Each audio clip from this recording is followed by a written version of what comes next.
One of our guests of the day, the other one today, is a man you may recognise, or maybe you don't. Jordan Peterson has achieved that rare feat, becoming a global superstar academic.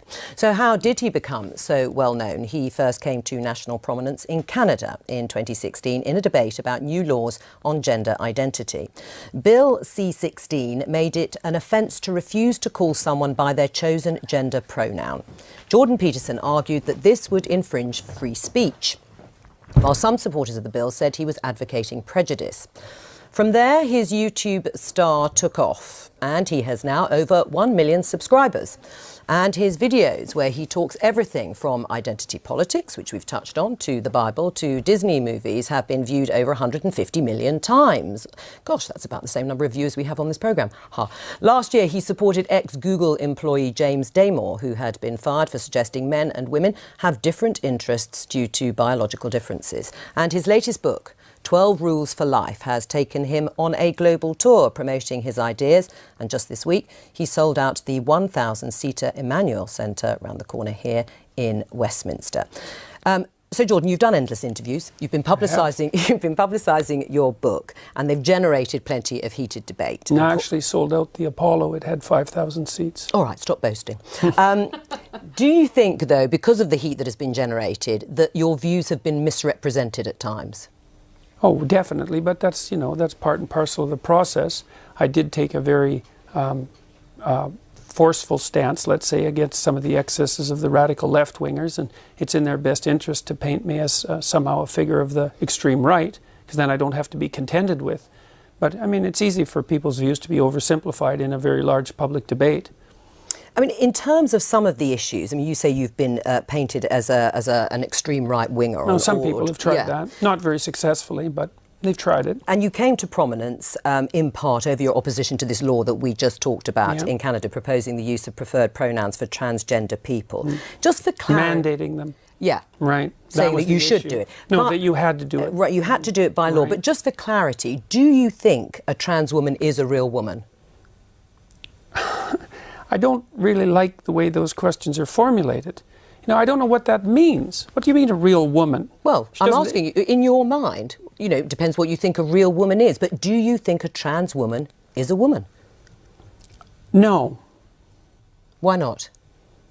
Because I think that women are capable, generally speaking, of having babies, and they have female genitalia, and they have an XX chromosome, and I think the biological markers are relevant.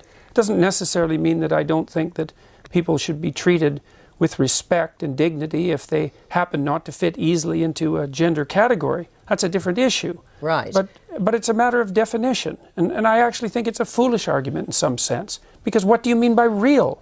Well, I mean, you've just clarified that, though. You don't think that a trans woman is a woman. And do you think that that is what is behind or explains your opposition to this idea of a law mandating you to use a preferred pronoun, is because you don't actually believe that that's the truth, that a trans woman is a woman and therefore you can't use that pronoun? No, that's not my argument at all. Really?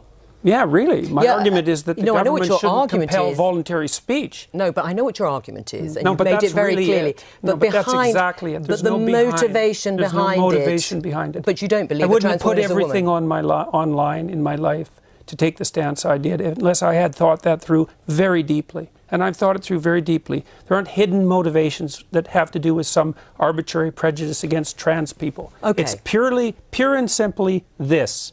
There's never been a time in English common law history where the government compelled speech, and the Canadian government dared to do that. And that was unacceptable. And they masked it with this show of compassion for the oppressed, and I don't buy it. Right, but you would, as I think you've said, at an individual level, if somebody asked you, somebody asked you to use a particular pronoun, you would do so. Well, I have. You have. She asked him a question, then refused to let him answer it until he took over the conversation.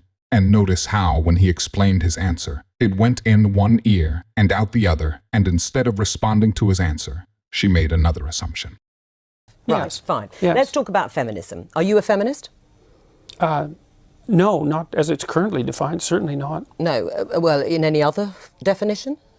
Well, I think that anybody who doesn't think that the competitive landscape should be opened up for equality of opportunity is not thinking.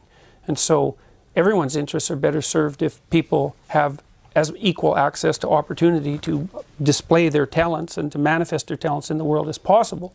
So in that sense, certainly. But feminism now, and this is why it's so deeply unpopular, a very small minority of women in the UK identify as feminists.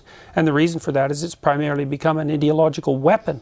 And it's an ideology that I detest, actually, the ideology that it's associated with, collectivist ideology. Right. I mean, OK, and that's your view about feminism. Aisha, are you a feminist? Oh, absolutely. I'm a very proud feminist. And when I was a special advisor in government, I worked on women and equality issues, and I'm very proud actually of a piece of legislation I got on the statute book with my former boss Harriet Harman, the Equality Act in 2010, which strengthened our anti-discrimination laws. And I fought very hard to get more women into public life, into the Labour Party, and I'm very, very proud of being a feminist, hence my pink dress. Oh, well, all right. Obviously reverting to type then in the pink dress. Absolutely, well.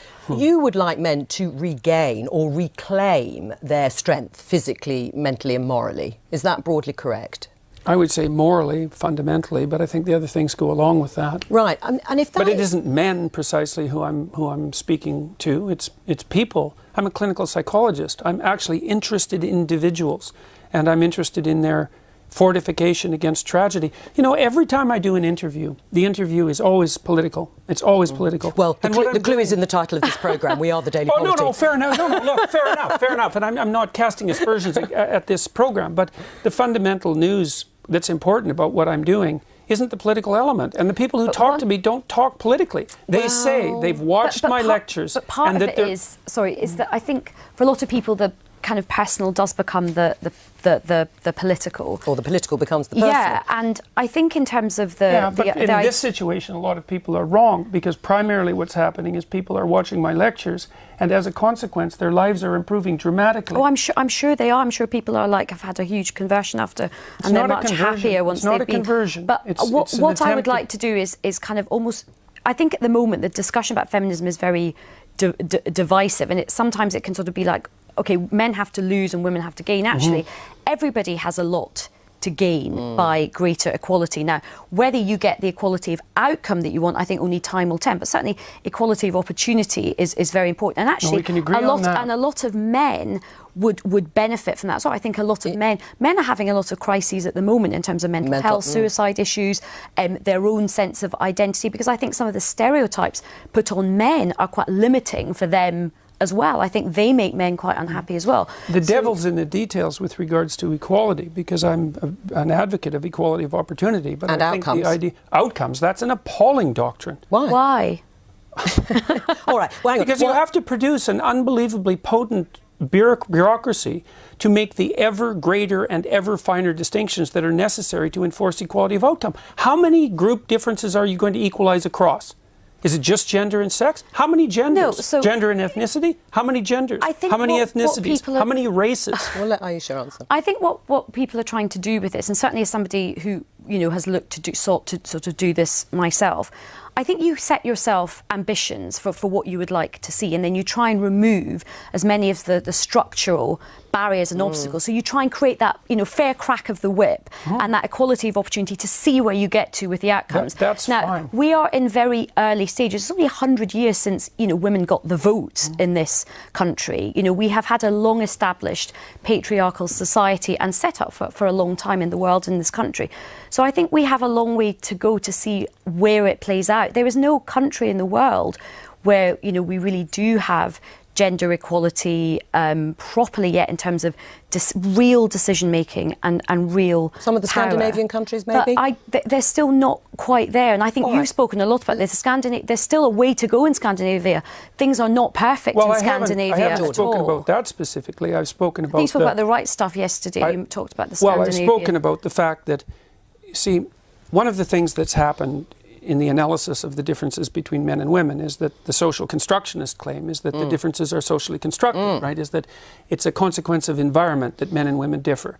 But what the scientific literature indicates is that as cultures become more egalitarian, like they have in Scandinavia, the differences between men and women actually increase rather than decreasing, which is a direct repost to the social constructionist view. So they just deny all that. The biggest differences in the world in interest and temperament are between Scandinavian men and women. It's exactly the opposite of what everyone predicted. Equality of opportunity is the measure of how equal our chances of success are, whereas the equality of outcome is just measuring the results of a situation. To break that into simpler terms, or let's say that you have an organization that's looking to hire. If they're hiring with the mindset of equality of opportunity, that means that they're trying to find a diverse set of applicants, thereby giving everyone a chance at the job. However, if they're hiring with the mindset of equality of outcome, regardless of how well the applicants do, they're just trying to meet a quota, which will lead to unqualified people getting positions they shouldn't have gotten. If you enjoyed this video, I promise you'll enjoy this next video. I will see you there.